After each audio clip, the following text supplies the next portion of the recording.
আজকের রেসিপি ডিম ভাপা। ডিম ভাপার জন্য একটা মশলা তৈরি করতে হবে। আজকের রেসিপি ডিম ভাপা। ডিম ভাপার জন্য একটা মশলা তৈরি করতে হবে। নিয়ে নিয়েছি সর্ষে, পোস্ত, চারমগজ আর তিল। এগুলো লঙ্কা দিয়ে মিক্সিতে ভালো করে পেস্ট করে নেব। আর ডিম সেদ্ধ বসিয়ে দিয়েছি প্রেসার কুকারে। দেবো 4টে লঙ্কা। এবার একটু জল দিয়ে দেবো একটু সর্ষের তেল।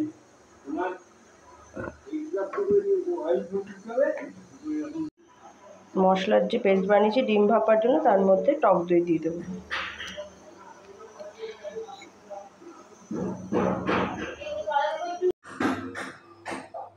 ডিম সেদ্ধ করে হাফ করে কেটে নিচ্ছি।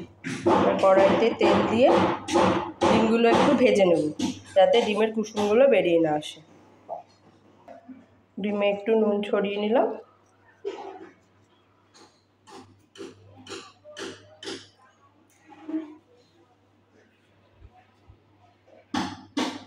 তেল গরম হয়ে গেছে, এবার ডিমগুলো দিয়ে ভেজে নেব।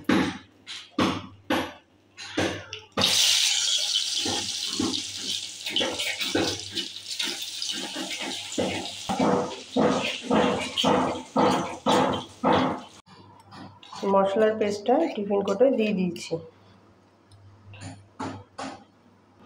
এবারে ভাজা ডিমগুলো এক এক করে সাজিয়ে দেবো।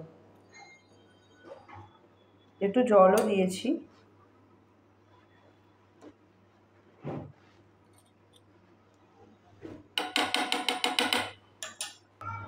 সামান্য আর একটু জল দিয়ে দেবো। দেবো সর্ষের তেল, দেবো নুন,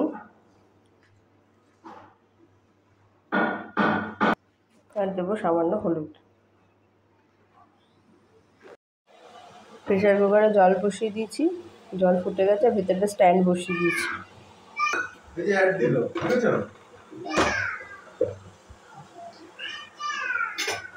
এবারে ডিমের ভাপার জন্য বাটিটা বসিয়ে দিলাম। একটু ঢেকে দেবো 10 মিনিটের জন্য।